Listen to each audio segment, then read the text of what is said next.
pernah janji, langit selalu biru, tetapi Dia berjanji selalu menyertai. Tuhan tak pernah janji, jalan selalu rata, tetapi Dia berjanji berikan kekuatan. Jangan pernah menyerah, jangan berputus asa. Mujizat Tuhan ada saat hati menyembah. Jangan pernah menyerah, jangan berputus asa. Mujizat Tuhan ada bagi yang setia dan percaya. Pujian dari awal.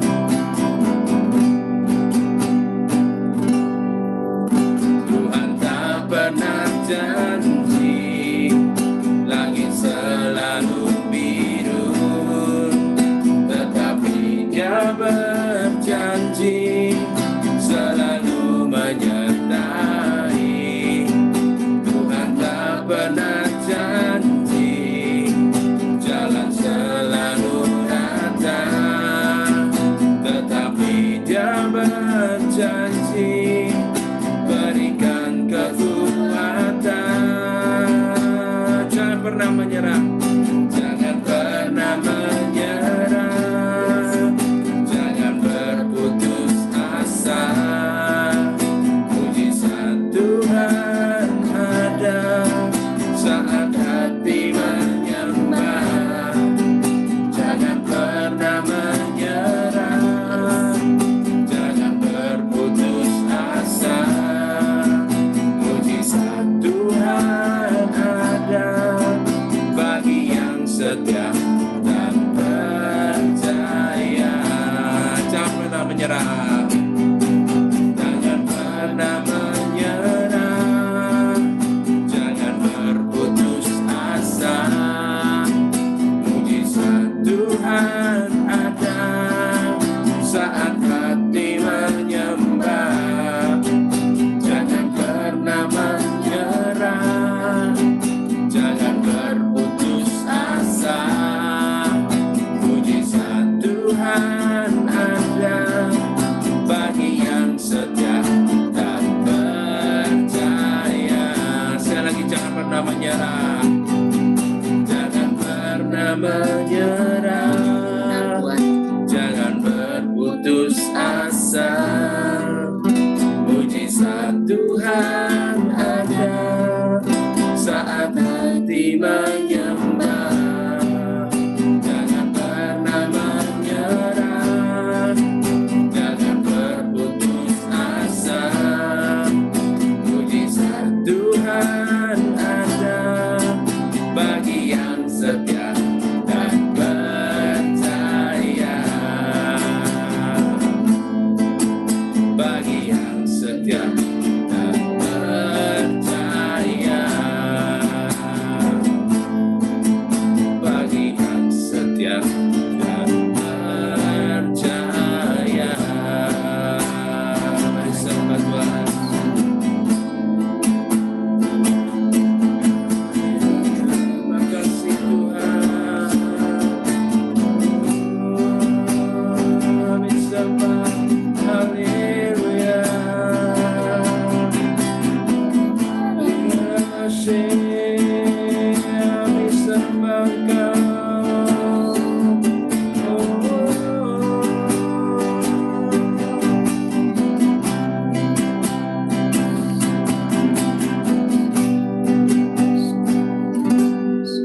Tuhan, kami percaya saat ini kami mau menyaksikan kebaikan-Mu Tuhan. Kami percaya setiap kebaikan yang kami saksikan, kami mau mengucap terima kasih. Apapun yang kami kerjakan hari-hari ini, tangan kuat gagah-Mu menyertai kami. Terima kasih Tuhan Yesus, Saat ini kami mau buka ruang kesaksian, biar ruang kesaksian ini belum jadi kekuatan buat kami semua di tempat ini. Kami percaya Tuhan yang kami sembah hari ini adalah Tuhan yang hidup. Kami percaya akan ada kemenangan demi kemenangan yang terjadi buat kami semua di tempat ini. Terima kasih Tuhan Yesus. Haleluya. Amin. Ya, mungkin saya sudah buka ruang kesaksian. Mungkin ada yang mau menyaksikan kebaikan Tuhan. Jelas. Ya, jelas. Terima kasih. Ya, shalom, selamat malam. Mungkin pertama-tama saya mengucap syukur kepada Tuhan. Perkenalkan saya Ronald, tinggal di Bali, Denpasar. Saya sedikit mau bersaksi tentang hal kejadian soal penipuan kemarin di Tokopedia sama di Shopee. Kemarin saya sempat kena tipu di Tokopedia dan Shopee. Di Tokopedia 10 juta lebih, di Shopee ada 20 juta 500 sekian. Jadi totalnya tuh 30 juta lebih. Wah, saya kaget. Saya kena tipu begini, saya pusing langsung tiba-tiba di HP saya ada transaksi di kartu kredit senilai 30 juta lebih. Saya tidak pernah belanja. Saya kaget. Tapi awalnya tuh saya kena tipu ada penelpon dari Jakarta yang mengatasnamakan Bank Danamon.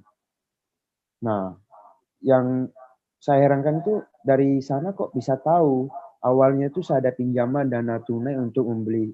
Dana tunai itu saya pinjam, memang ada dana tunai saya pinjam dari Danamon sebesar 20 juta. Tapi untuk pakai beli spare part motor. Nah, saya rasa saya cuma meminjam 20 juta. Nah, tetapi berjalannya dengan cerita dia menelpon, Pak Rona nih ada pinjaman dana tunai ya dari Danamon sebesar 20 juta ya. Saya bilang iya.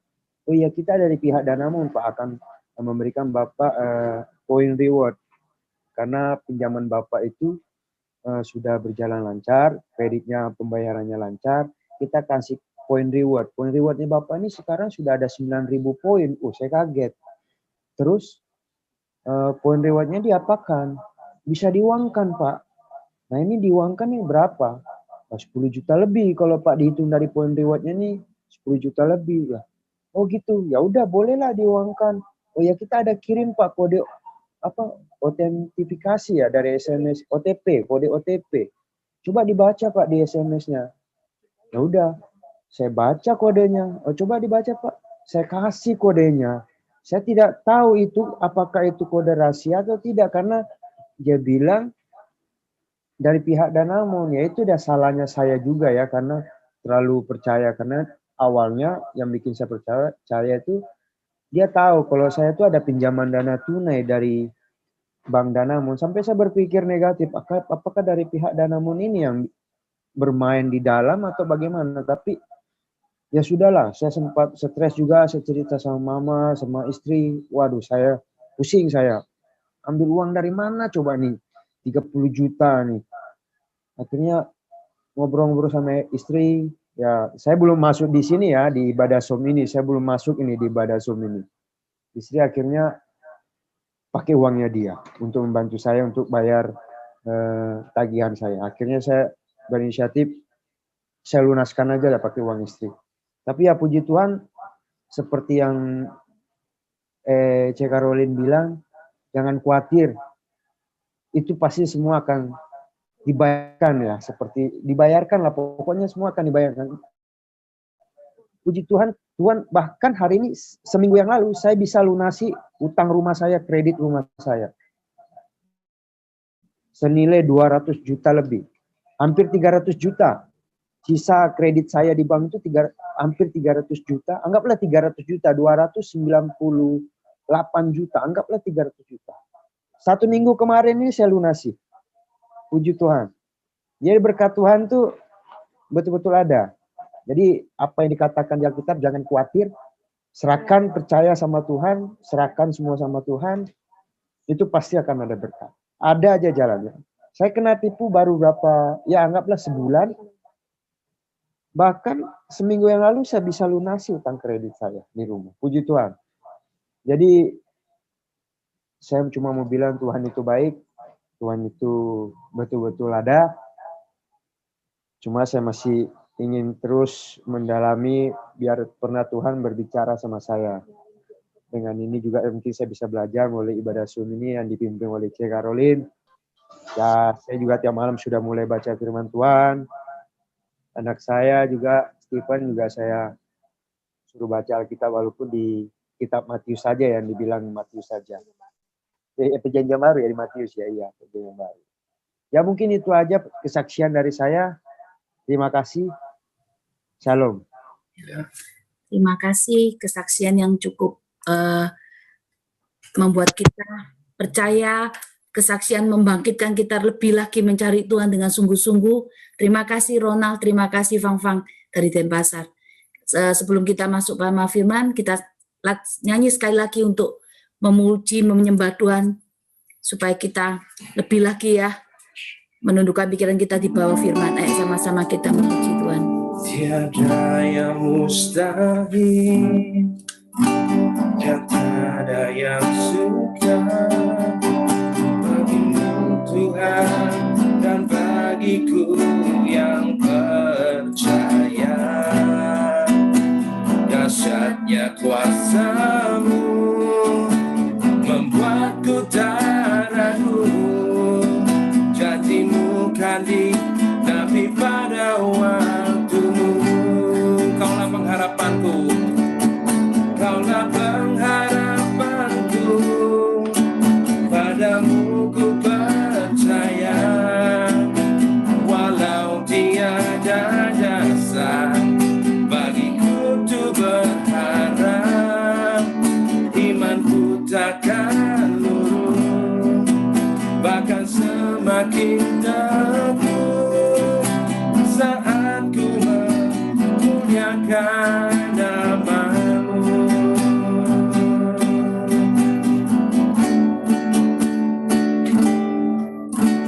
Tiada yang mustahil dan tiada yang sukar bagimu Tuhan dan bagiku yang percaya. Dahsyatnya kuasa-Mu membuatku tak ragu. Janji-Mu kan ditepi pada waktu-Mu. Kaulah pengharapanku, Kaulah pengharapanku, padamu ku percaya. Walau tiada dasar bagiku untuk berharap, imanku takkan luntur, bahkan semakin teguh saat ku memuliakan nama-Mu. Kaulah pengharapanku, Kaulah pengharapanku, padamu ku percaya. Walau tiada dasar bagiku untuk berharap, imanku takkan luntur, bahkan semakin teguh saat ku memuliakan nama-Mu. Kaulah pengharapanku, padamu ku percaya. Walau tiada dasar bagiku untuk berharap, imanku takkan luntur, bahkan semakin teguh saat ku memuliakan nama-Mu. Saat ku memuliakan nama-Mu, saat ku memuliakan nama-Mu.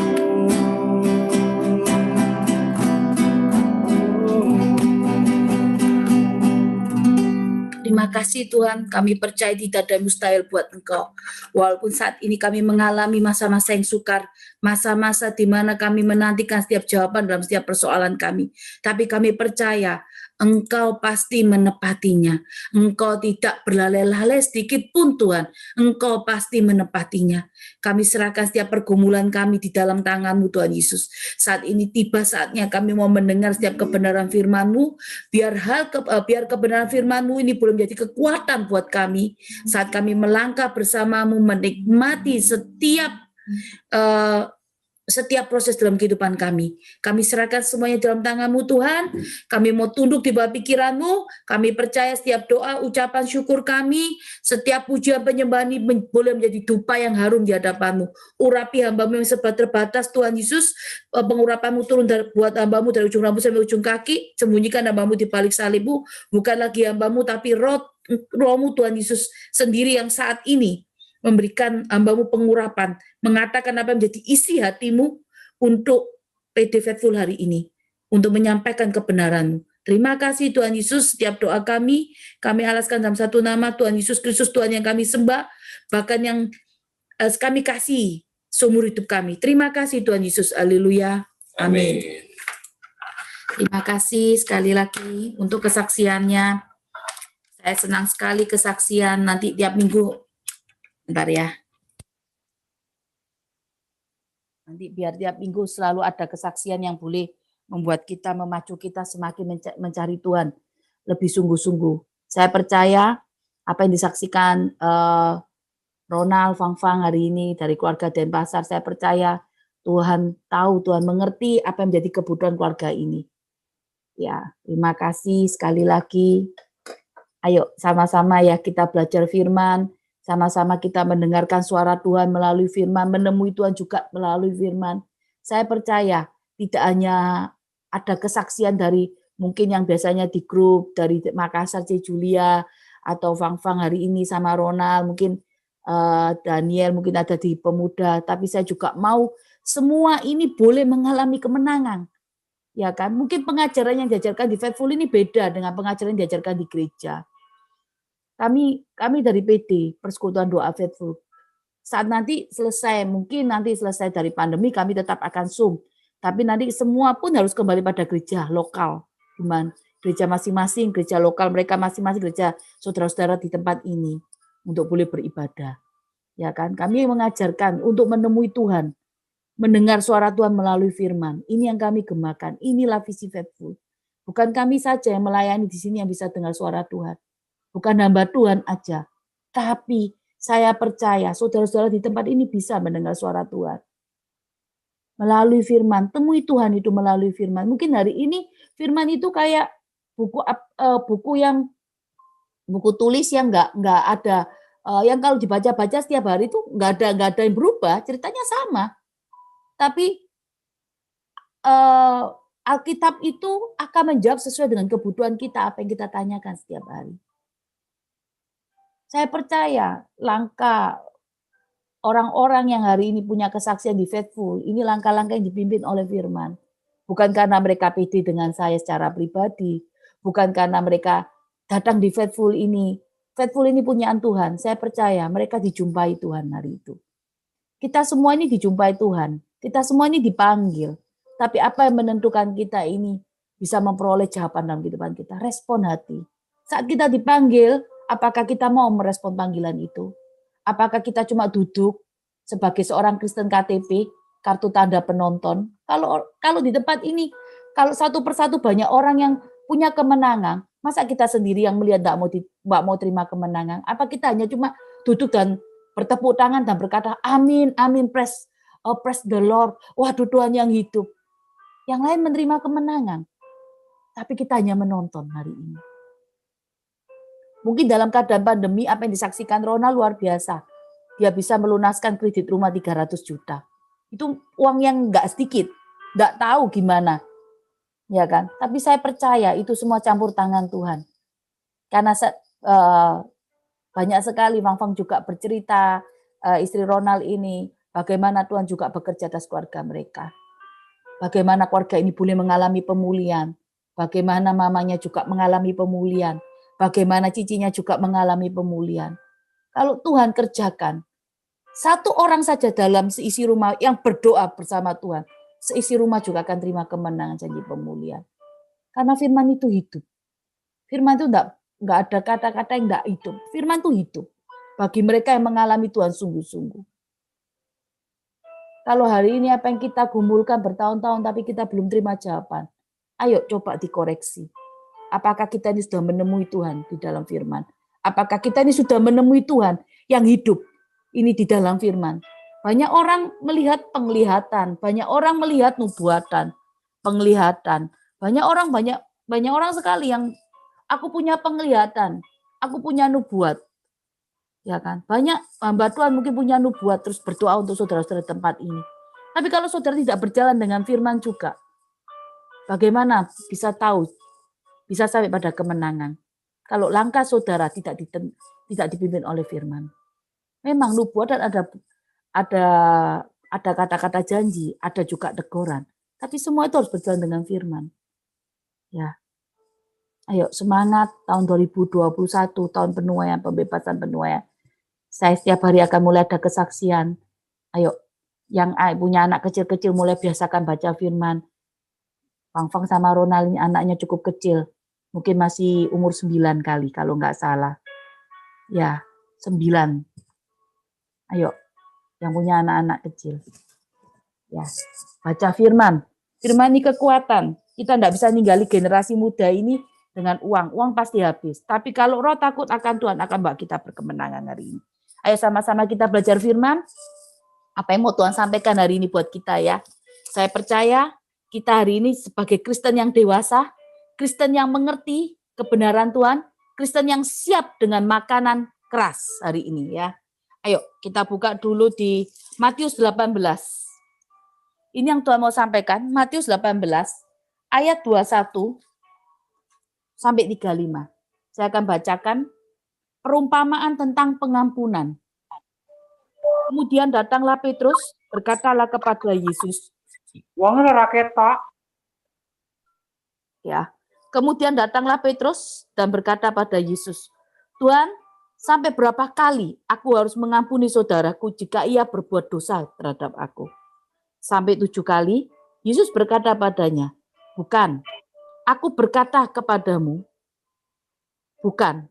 Aku berkata kepadamu bukan sampai 7 kali, melainkan 70 kali 7 kali. Sebab hal kerajaan surga sumpama seorang raja yang hendak mengadakan perhitungan dengan hamba-hambanya. Setelah ia mulai mengadakan perhitungan itu, dihadapkanlah kepada seorang yang berutang 10.000 talenta. Tetapi karena orang itu tidak mampu melunaskan hutangnya, raja itu memerintahkan supaya ia dijual beserta anak istrinya dan segala miliknya untuk membayar hutangnya. Maka sujudlah hamba itu menyembah dia. Katanya, sabar dahulu, segala hutangku akan kulunaskan. Lalu tergeraklah hati raja itu oleh belas kasihan akan hamba itu. Sehingga ia membebaskannya dan menghapus hutangnya. Tetapi ketika hamba itu keluar, ia bertemu dengan seorang hamba yang lain yang berutang 100 dinar kepadanya. Ia menangkap dan mencekik kawannya itu, katanya, bayar hutangmu. Maka sujudlah kawan itu dan memohon padanya, sabarlah dahulu, hutangku itu akan kulunaskan. Tetapi ia menolak dan menyerahkan kawannya ke dalam penjara, sampai dilunaskannya hutangnya. Melihat itu, kawan-kawannya yang lain sangat sedih, lalu menyampaikan segala yang terjadi kepada tuan mereka. Raja itu memanggil orang itu dan berkata padanya, hai hamba yang jahat, seluruh hutangmu telah kuhapus karena engkau memohonkannya padaku. Bukankah engkau pun harus mengasihi kawanmu seperti aku yang telah mengasihi engkau? Maka marahlah tuannya itu dan menyerahkan kepada algojo-algojo sampai ia melunaskan seluruh hutangnya. Maka Bapakku di surga akan berbuat demikian juga terhadap kamu, apabila masing-masing kamu tidak mengampuni saudaramu dengan segenap hatimu. Ya. Firman hari ini judulnya perikopnya perumpamaan tentang pengampunan. Ya, kita sebagai seorang Kristen ini sering sekali ya punya pengampunan ini susah buat kita melakukannya. Kita sering berjalan dengan pemikiran kita sendiri. Kita sering berjalan dengan apa yang kita kendaki. Kalau kita ini saat ini seringkali ya pengampunan ini kita pakai kalau kita punya kesalahan, kita minta orang yang kita salah sama orang lain, kita minta orang lain mengampuni kita. Tapi kalau di posisi kita yang benar, kita susah untuk mengampuni orang yang bersalah pada kita. Ya. Tapi hari ini, firman yang hari ini Tuhan berikan, kita sama-sama belajar makanan keras. Seorang Kristen harus siap dengan makanan keras. Ya, saya akan langsung berikan judul, berkat di balik pengampunan. Ya, berkat di balik pengampunan ini banyak sekali kalau kita mau berjalan sama Tuhan, pengampunan ini perlu banget buat kita. Kenapa kok saya katakan perlu? Karena pengampunan ini membuka pintu berkat. Pengampunan ini membuat kita tidak punya lagi beban. Tapi banyak orang Kristen yang tidak mau melakukan pengampunan. Tidak mau memberikan pengampunan untuk sesamanya. Bahkan merasa dirinya paling benar. Merasa dirinya nggak pernah bersalah. Jadi dia tidak perlu melepas pengampunan untuk saudara-saudaranya yang bersalah. Ya. Jadi yang Tuhan mau sampaikan buat kita hari ini di Matius 18 ayat 21 sampai 22. Itu pesan Tuhan untuk kita hari ini ya. Ya, Tuhan Yesus kan katakan pengampunan itu harus diberikan pada siapapun yang menyakiti. Ya. Pengampunan itu tidak terbatas. Ya. Tidak terbatas. Pengampunan ini harus kita kerjakan setiap hari. Kenapa kok harus dikerjakan setiap hari? Supaya ada damai sejahtera. Supaya kita tidak bawa sampah dalam kehidupan kita. Kita selalu merasakan kehidupan yang tenang. Ya. Kita hidup ini buat apa? Buat memuliakan Tuhan. Karena Tuhan punya rencana besar atas kehidupan kita. Jadi kalau saya mau katakan kalau hidup kita untuk memuliakan Tuhan, tubuh kita ini untuk memuliakan Tuhan, kehidupan kita buat apa? Kita bawa sampahnya, kepahitan dalam kehidupan kita. Kita semua ini tidak luput dari namanya kekurangan. Kita ini tidak luput dari namanya kesalahan. Karena kita manusia, kita bukan Tuhan. Ya. Cuma bagaimana cara pandang kita saat seorang berbuat salah sama kita. Mau nggak kita mengampuni? Atau kita mau taruh itu dalam kehidupan kita. Ya. Kadang kita berpikir pengampunan hanya bisa dilakukan beberapa kali. Cukup. Ya, cukup. Tapi yang Tuhan mau katakan hari ini, pengampunan itu tidak terbatas. Ya. Pengampunan ini harus pengampunan yang kita berikan kepada seseorang ini kadang terbatas. Benar ya? Kita kalau ingat dosanya orang, kesalahannya orang sama kita tidak bisa ngampuni. Tapi kalau kita datang sama Tuhan, Tuhan harus ngampuni kita. Berkali-kali kita jatuh dengan dosa yang sama mungkin hari ini. Berkali-kali kita berjalan dengan kesalahan yang sama, tapi Tuhan tetap buka tangannya buat kita. Tuhan tetap mengampuni. Tapi saya cuma ingatkan satu hal, kita hidup karena kasih karunia Tuhan hari ini. Karya Tuhan Yesus di kayu salib itu mengampuni kita. Jangan sia-siakan kesempatan yang Tuhan sudah berikan buat kita. Jadi kalau kita datang sama Tuhan minta ampun, ya datanglah dengan segenap hati minta ampun. Bertobatlah sungguh-sungguh. Kalau kita tidak pernah bertobat sungguh-sungguh, kita tidak pernah bisa lahir sebagai manusia yang baru. Kita nggak bisa melihat masa depan yang indah, bahkan berkat Tuhan itu luar biasa buat orang-orang yang mengasihi Tuhan, yang mau melakukan perintah Tuhan. Ya, Tuhan sendiri itu selalu membuka tangan buat kita saat kita punya kesalahan sama ada dosa, Tuhan selalu buka tangan. Bahkan Tuhan itu memeluk kita. Ya. Asal kita ini mau sadar, mau mengakui, mau melakukan pertobatan sungguh-sungguh. Ya. Pengampunan akan menjadi obat yang luar biasa atau mengampuni ini. Obat apa? Luka hati. Kita sering menyimpan luka hati. Karena apa? Karena kita tidak bisa mengampuni. Kalau kita bilang orang itu salah terus, orang itu salah terus, orang itu salah terus. Tapi kalau kita tidak bergerak untuk mengampuni, luka kita akan semakin besar. Jadi jangan lagi melihat kesalahan orang lain. Tapi kita ini harus mengampuni hari ini. Karena Kekristenan tidak berbicara hanya kasih doa, tidak hanya berbicara hal-hal yang baik, tapi mengampuni yang nggak baik pun harus kita ampuni. Kita harus mengerjakan itu. Ini makanan keras. Karena banyak orang Kristen nggak bisa mengampuni, nggak bisa lepas pengampunan. Ya, Tuhan sudah katakan, kalau pipi kananmu ditampar, berikan pipi kiri. Itu maksudnya apa? Kalau orang lain berbuat jahat, kita harus tetap buat baik. Jadi apa? Mengampuni, tetap baik, tetap kita harus memiliki respon yang baik. Ya. Kalau kita mau mengampuni, berarti kita ini berjalan dengan setiap firman Tuhan hari ini. Walaupun kita tidak tahu, tapi berarti kita sudah melakukannya. Melakukan apa firman Tuhan dalam kehidupan kita. Ya. Sekarang saya akan buka langsung poinnya.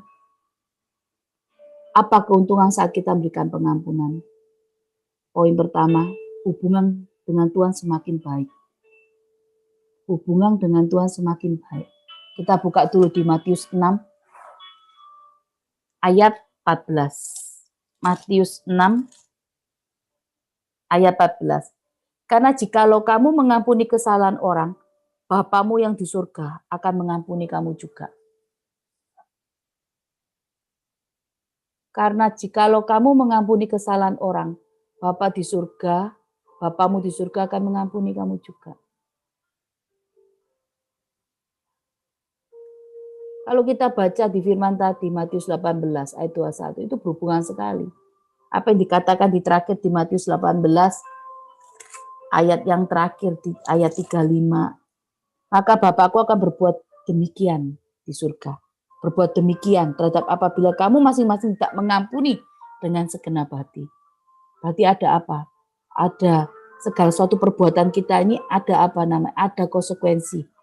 Ada sesuatu yang kita harus tanggung kalau saat kita tidak melepaskan pengampunan. Ya. Kenapa kok hubungan kita dengan Tuhan ini semakin baik? Karena Tuhan ini menghargai banget orang yang melepaskan pengampunan.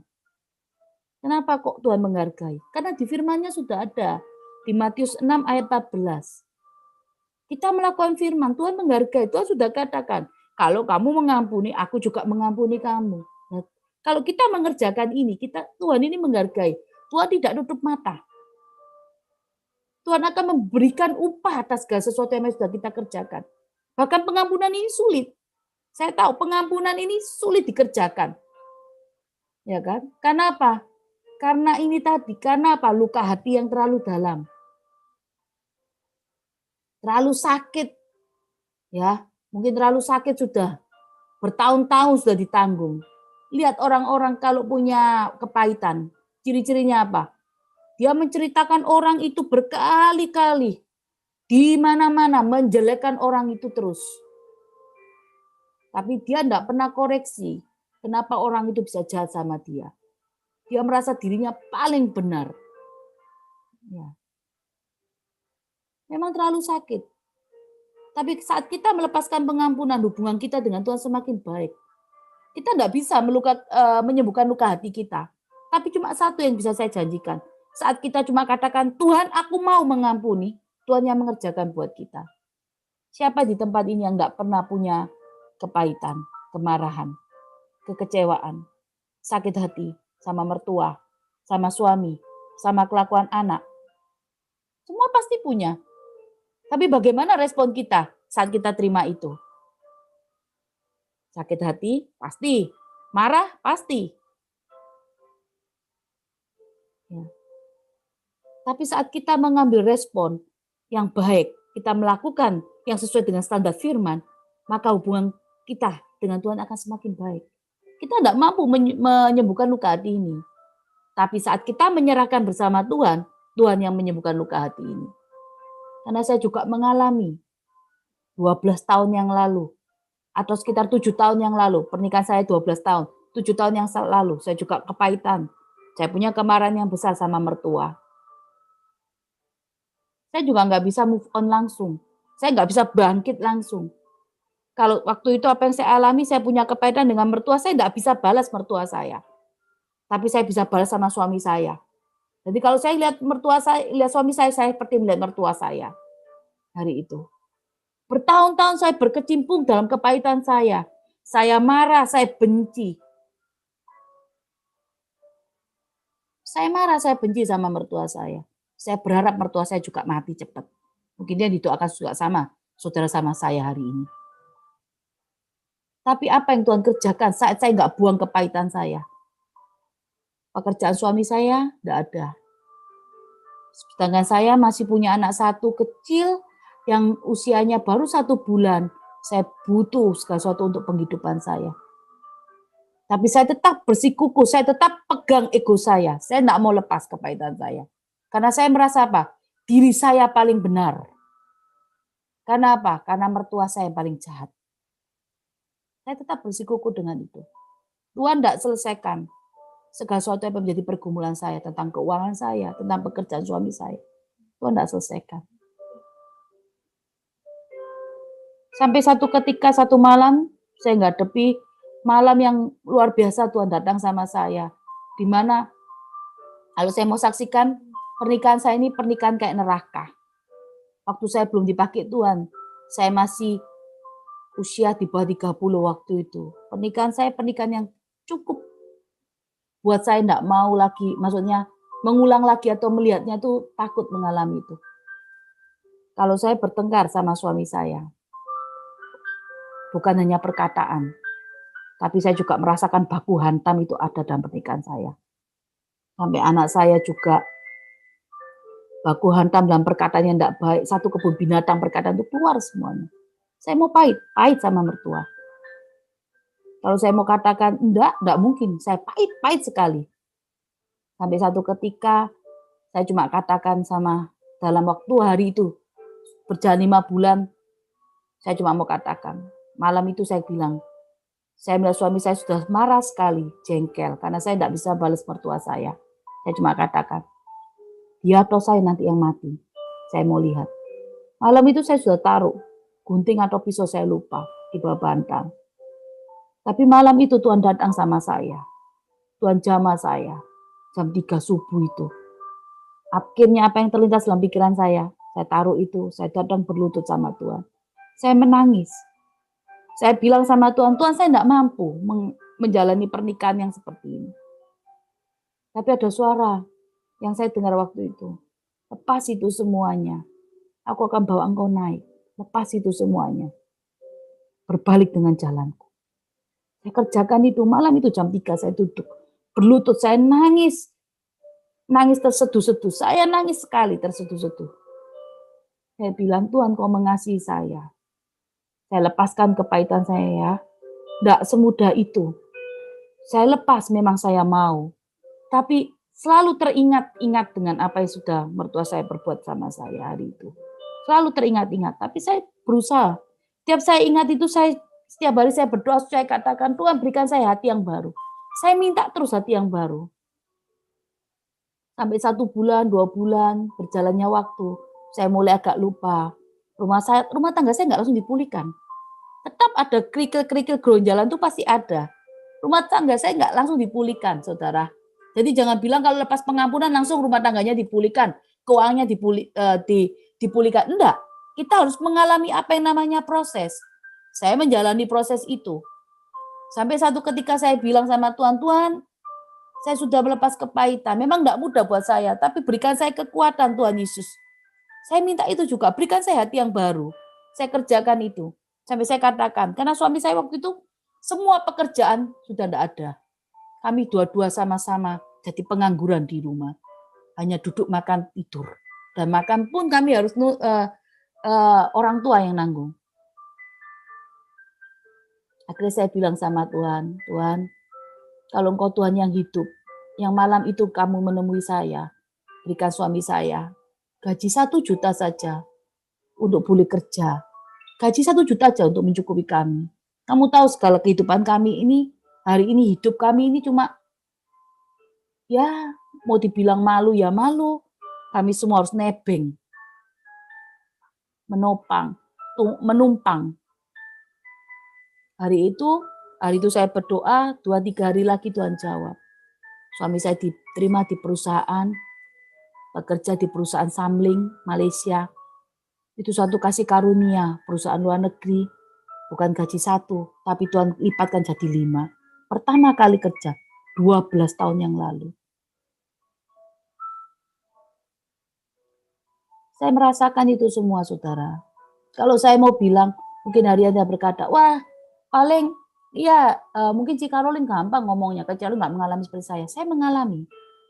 Saya mengalami pernikahan yang kayak neraka. Nggak enak. Sampai orang tua saya cuma katakan satu. Waktu saya katakan saya mau pisah, saya mau cerai, orang tua saya katakan satu.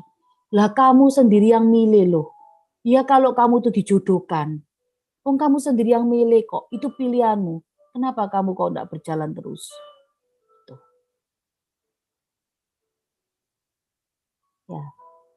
Tapi pada saat kita menyerahkan kepahitan kita percaya Tuhan kerjakan sesuatu yang luar biasa buat kita. Ya. Poin kedua yang akan langsung saya bagikan, ini yang saya rasakan saat saya melepas kepahitan, ada damai sejahtera. Beban ini rasanya lepas. Damai sejahtera itu menyertai kita. Kalau hari ini saudara enggak lepas kepahitan, rasanya enggak enak. Kenapa kok saya katakan rasanya enggak enak? Karena beban ini kita sendiri yang naruh, kita sendiri yang bawa. Beban yang terlalu berat, buat kita juga jalannya tertati-tati. Damai sejahtera juga enggak bisa. Enggak ada. Jadi kita harus taruh ini beban. Kita harus taruh segala sesuatunya. Supaya apa? Apa yang menghalangi segala sesuatunya dalam kehidupan kita yang enggak baik ini juga akan menghilangkan damai sejahtera kita. Kalau sesuatu yang enggak baik ini kita taruh, kita lepas semua, damai sejahtera itu ada buat kita. Benci, amarah, kekecewaan hari ini. Mungkin kita berpikiran seperti ini, kenapa Tuhan kau persatukan, kamu pertemukan dengan mertua yang enggak enak, mertua yang enggak pernah menghargai, mertua yang gimana atau menantu yang model apa. Saya cuma mau katakan, saya sering berkata hal ini sama seseorang. Bukan pernikahanmu yang salah, bukan suamimu yang salah, bukan mertuamu yang salah, bukan kamu yang salah, tetapi apa? Pengenalan akan Tuhan ini tidak ada sama kamu, suamimu, sama mertuamu. Jadi kalau ada pengenalan akan Tuhan yang pasti, pondasi kita kuat di dalam firman, kita tidak mungkin akan mengalami ini. Banyak orang Kristen menjadi batu sandungan hari-hari ini. Banyak sekali orang Kristen menjadi batu sandungan. Banyak orang Kristen jadi penipu. Ya atau Kristen cuma label. Penipu ada. Pembohong ada. Ya. Mungkin hari ini banyak orang Kristen yang menjadi batu sandungan hari ini, saudara-saudara. Banyak orang Kristen, banyak orang-orang di luaran akhirnya kecewa melihat kekristenan, tidak mau ikut Kristen karena apa? Banyak orang Kristen yang jadi batu sandungan. Saya cuma mau katakan hari ini, kalau hari ini mertua kita seorang Kristen, suami kita seorang Kristen, atau suami kita seorang pelayan di gereja, tapi kelakuannya kalau di rumah seperti iblis, kalau di luar seperti malaikat, ya saya cuma mau katakan, jangan engkau kecewa, jangan kau tawar hati. Sebetulnya yang bikin kita tawar hati karena apa? Kelakuan suami kita, kelakuan mertua kita, bukan Tuhan Yesus yang bikin kita ini seperti itu. Tuhan Yesus ini tidak bersalah, gitu loh. Kenapa cara pandang kita menghakimi seseorang itu, wah itu orang Kristen, kelakuannya kayak setan, saya tidak mau jadi orang Kristen. Kenapa kekristenan ini harus diikutkan dengan hal yang nggak baik? Tuhan Yesus tidak pernah berbuat seperti itu. Kalau saudara hari ini baca Alkitab, Perjanjian Baru semua, apa yang dikerjakan Tuhan Yesus itu semua itu teladan yang baik sekali. Tapi banyak oknum-oknum yang pakai label Kristen itu, yang bikin segala sesuatunya tidak baik. Tapi saya cuma mau katakan, kalau saudara hari ini menemui banyak orang Kristen yang mungkin penipu, mungkin suami kita yang kurang ajar, mungkin mertua kita kurang ajar atau segala sesuatu, saya cuma mau katakan, beri kesempatan dia juga bertobat. Kalau hari ini saudara tidak beri dia kesempatan bertobat, apa bedanya saudara dengan dia? Kalau kita mau menobatkan orang itu sebagai seorang Kristen, kehidupan kita harus seperti orang Kristen sesungguhnya. Harus supaya dia melihat ada Tuhan Yesus dalam kehidupan kita. Ada Tuhan Yesus dalam rumah tangga kita. Wih, ternyata ya orang itu tak buat jahat itu loh, tak jahati, tak apa-apakan, ternyata dia tetap baik. Apa yang membuat dia jadi tambah baik? Oh, ternyata Tuhan yang disembahnya toh. Ya, jangan serupa dengan pemikiran dunia. Tuhan Yesus tidak pernah mengecewakan kita. Saya cuma mau katakan, berikan kesempatan buat orang-orang yang sudah menyakiti kita. Mungkin uang kita yang sudah ditipu orang itu, berikan kesempatan. Tidak semua orang mau diporsi seperti itu, sekali lagi saya katakan. Kalau hari ini ada suamimu selingkuh, istrimu selingkuh, ada hari ini rumah tangga yang tidak baik, anak menantu yang tidak baik, mertua tidak baik. Saya cuma mau katakan satu hal, semua itu terjadi karena orang-orang yang ada di dalam satu ini tidak punya pengenalan akan Tuhan. Berikan mereka kesempatan, sama seperti Tuhan Yesus. Apa yang saat orang Yahudi atau orang Farisi bawa pada Tuhan Yesus, seorang pelacur. Apa yang Tuhan katakan? Kalau hari ini kalau hari ini ada orang yang tidak berdosa, lempar perempuan itu dengan batu. Tapi yang dikerjakan, mereka tidak lempar batu. Kenapa? Semua orang berdosa. Berikan kesempatan, Tuhan mau tunjukkan melalui firman itu. Berikan kesempatan walaupun itu pelacur, walaupun itu penipu, walaupun itu suami yang menjengkelkan buat kita. Ubah paradigma kita hari ini. Jangan berjalan dengan pemikiran yang bukan datang dari Tuhan. Ya. Poin ketiga yang langsung saya akan bagikan. Terhindar dari sakit penyakit.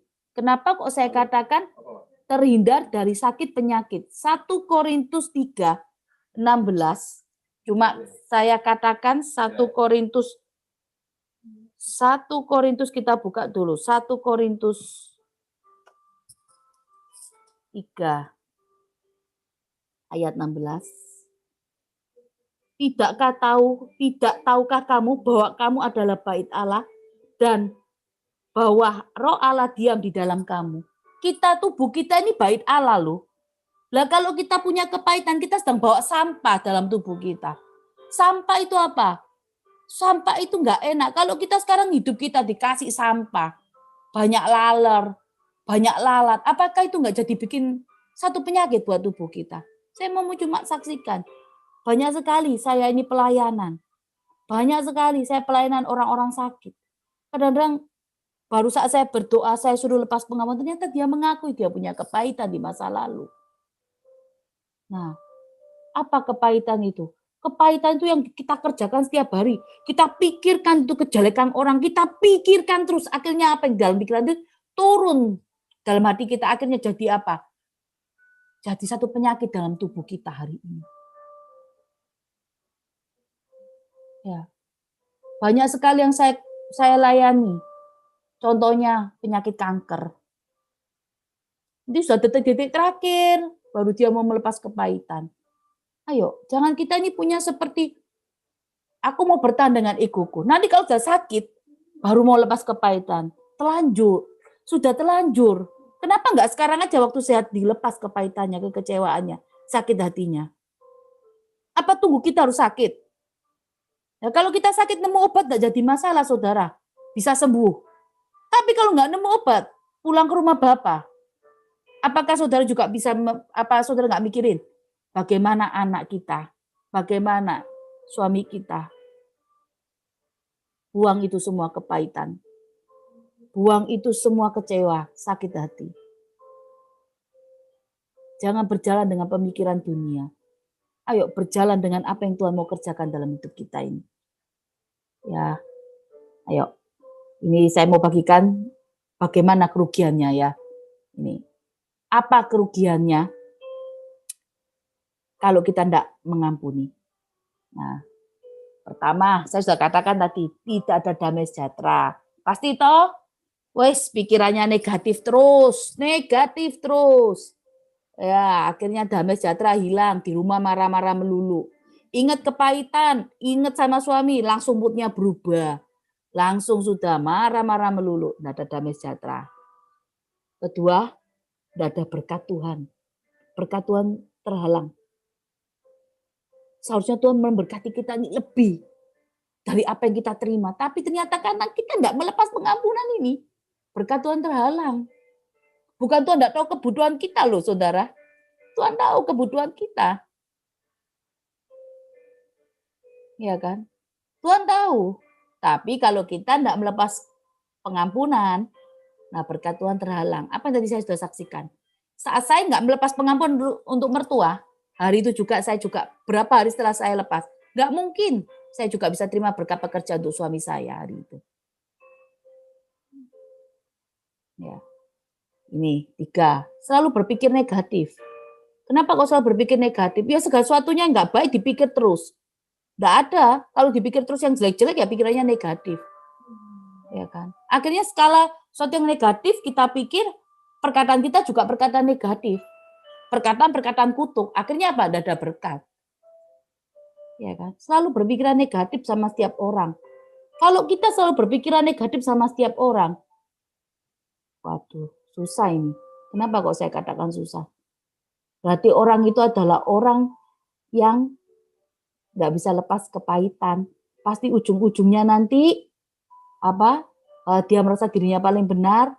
Ujungnya nanti juga dia merasakan gini ya, segala sesuatu yang orang lain kerjakan ini dianggap salah semua. Karena akibat dari kepahitannya.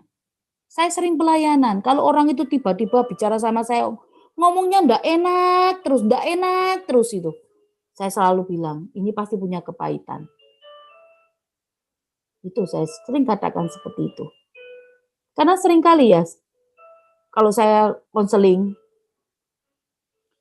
dia cerita terus ada, saya terima konselingan, ada 2 macam konselingan. Ya menurut saya, kalau konselingan yang pertama itu orang itu pasti cerita, ya enggak apa-apa sih cerita, itu memang harus kita dengarkan. Tapi yang pertama, tipikal orang yang pertama, cerita melulu, tapi begitu saya yang bicara, saya masukin firman, saya tegur dengan firman, dia langsung enggak mau. Dia mau cerita terus. Saya cuma mau katakan, berarti orang ini bukan mau konseling, maunya curhat, kepingin didengar. Nah itu biasanya orang-orang yang punya kepahitan, kepingin dibenarkan, kepingin dibela. Tapi kalau orang konseling terus dia mau terima masukan kita, mau terima firman, berarti orang ini mau berubah. Orang ini masih mau menerima firman, dia mau berubah. Nah ini loh. Ya, terus keempat, saya mau katakan gampang terserang penyakit. Lah gimana nggak terserang penyakit? Sampahnya dibawa terus. Sampahnya lu nggak dibuang. Tubuh kita ini bait Allah. Tuhan punya rencana yang besar. Jadi jangan salahkan Tuhan. Kalau kita misalnya sekarang ini kepahitan sama seorang, tiba-tiba musuh kita diberkati luar biasa. Nah, iya kan? Kenapa? Tiap hari kita ngomongkan dia. Tiap hari kita ngomongin dia. Nah, kita ngomongkan orang aja kalau kejelekannya terus, ya kita juga sama juga berdosa. Kita mana tahu orang itu tadi juga yang kita bicarakan itu tiap hari sudah bertobat. Tuhan itu Tuhan yang adil, saudara. Tuhan yang memberikan kesempatan ya buat kita semua ini bertobat. Loh, kenapa kita nggak bisa kasih kesempatan untuk sesama kita, gitu loh, untuk mengampuni, untuk sesama kita bertobat. Kenapa kita nggak melihat? Nggak mau melihat pertobatan seorang. Memang nggak mudah, kita semua nggak punya hati seorang malaikat, saya juga sama. Asal cuma mau aja hari ini, saya mau katakan. Ini makanan keras, sekali lagi saya katakan, ini makanan keras. Ya, kekristenan tidak berbicara, oh Tuhan, aku sudah baca firman-Mu, benar, bagus. Pengenalan akan Kau tahu, bagus. 1, belum mengampuni, nah, nggak bisa masuk kriteria yang sempurna, biasa masuk kriteria standarnya firman. Jadi apa yang ada di firman semua itu harus dikerjakan. Enak, enggak enak harus dikerjakan. Kalau semua itu sudah dikerjakan, percayalah, apa yang menjadi kebutuhanmu, Tuhan sudah siapkan. Tuhan sudah sediakan. Bahkan janji-janjinya akan dinikmati.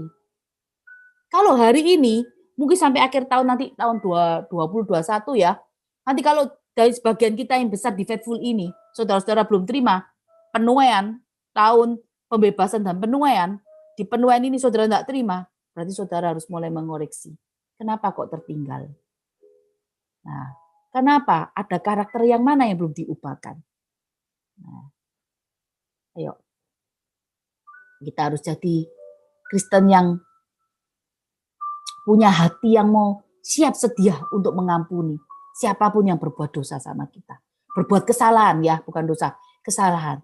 Karena kita manusia yang gimana ya? Kita manusia ini nggak luput dari namanya kesalahan. Ya. Tapi kita hari ini kalau kita sembah Tuhan Yesus ini, Tuhan yang hidup di hadapan kita, Tuhan yang luar biasa melakukan mujizat. Kita harus tiru teladan Tuhan Yesus selama masa hidupnya. Cara dia bersikap, sifatnya yang rendah hati. Bagaimana dia juga walaupun dia Tuhan ya, tapi dia punya kerendahan hati. Bagaimana dia mengajarkan harus mengampuni, itu harus kita contoh. Kalau hari ini kekristenan kita hanya berbicara berkat. Ya, susah kalau kita berbicara berkat. Kekristenan tidak berbicara berkat saja. Ya.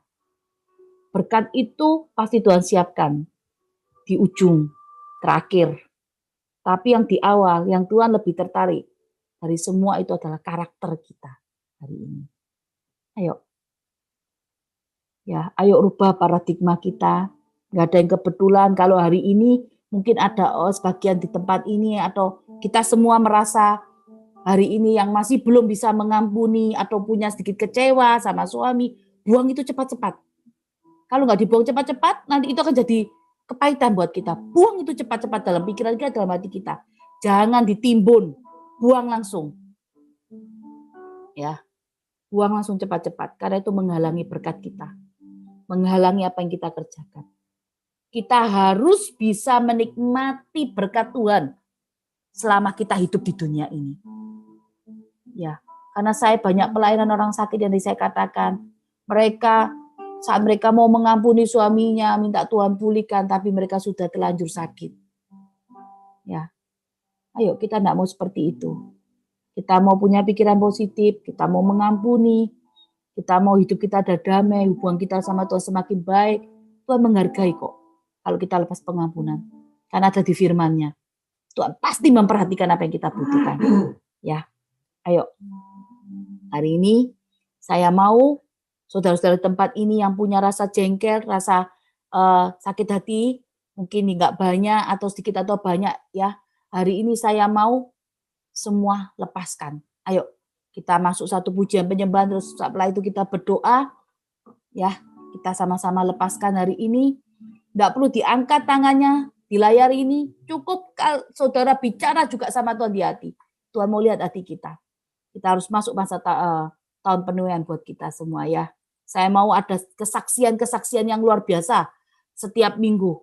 Ya, kesaksian bukan berkat saja, tapi pemulihan keluarga juga harus ada dalam keluarga ini. Dalam saudara-saudara tempat ini. Ayo sama-sama kita berdoa. Tuhan Yesus, terima kasih untuk setiap firman-Mu. Kami percaya Tuhan, setiap firman yang ditabur tidak akan kembali sia-sia. Tuhan, Kau melihat saat ini Tuhan, setiap mereka ada yang di tempat ini. Tangan-tangan yang mereka taruh di hati mereka hari ini, Tuhan, di dada mereka, Kau melihat saat ini mungkin mereka punya sedikit kekecewaan Tuhan, terhadap orang tua, terhadap menantu, bahkan terhadap suami, terhadap keluarga besar mereka. Hari ini mereka mau berdamai Tuhan. Mereka mau berdamai. Mereka mau melepas kepahitan mereka Tuhan. Mereka mau hidup lebih lagi mengasihi Engkau. Mereka mau melakukan firman-Mu Tuhan Yesus. Tuhan, kami percaya Tuhan, tangan-tangan yang sudah terarah di dada mereka. Mereka sudah siap terima hati yang baru datang daripada-Mu hari ini Tuhan Yesus. Berikan mereka hati yang baru Tuhan. Mampukan mereka. Karena hanya Engkau sendiri yang memampukan Tuhan. Mereka hanya cuma cukup mengatakan mau dan Engkau sendiri yang menyelesaikan. Bahkan Engkau membalut luka hati mereka hari ini. Dan kami percaya Tuhan, saat mereka mengeluarkan kata-kata hanya mau saja, dalam hati mereka, Engkau sendiri yang akan membalut luka hati itu. Bahkan Engkau berikan hati yang baru buat mereka Tuhan Yesus. Mampukan mereka berjalan. Kami percaya setiap proses yang tidak enak, setiap proses yang menyakitkan dalam kehidupan mereka, dalam rumah tangga, dalam segala sesuatu yang saat ini mereka kerjakan, Kau bawa mereka juga berkemenangan Tuhan. Kau perhatikan Tuhan, apa yang menjadi kebutuhan mereka. Kami percaya saat hari ini kami melepas pengampunan Tuhan untuk orang-orang yang sudah bersalah terhadap kami. Kami mau melepas pengampunan buat mereka yang sudah menipu kami Tuhan, menantu, bahkan orang tua, mertua, bahkan untuk sekeliling kami, anak-anak kami. Kami mau melepas pengampunan. Ubahkan hati kami, ubahkan cara pandang kami Tuhan. Lebih lagi dekat dengan Engkau. Apa yang kami kerjakan Tuhan, kami percaya Engkau menyertai. Kami mau melakukan firman-Mu Tuhan. Kami percaya saat kami lepas pengampunan, hubungan kami dengan Engkau tidak ada yang terhalang dengan dosa kami. Tapi hari ini kami percaya bahwa Engkau juga mendengarkan seru-seru kami. Saat kami melepaskan pengampunan, doa-doa kami juga terdengar jelas Tuhan. Di dalam tata-Mu Tuhan, di dalam kerajaan-Mu Tuhan Yesus.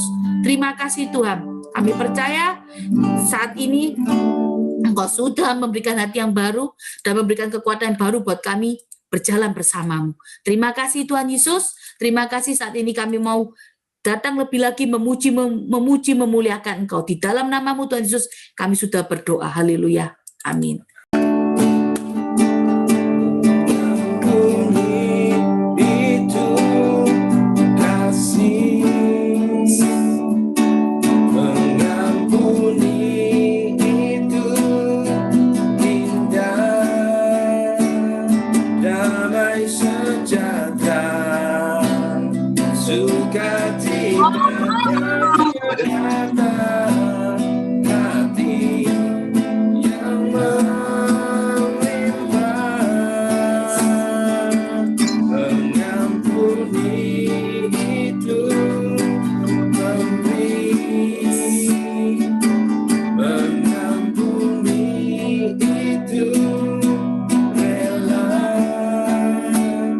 Takkan ku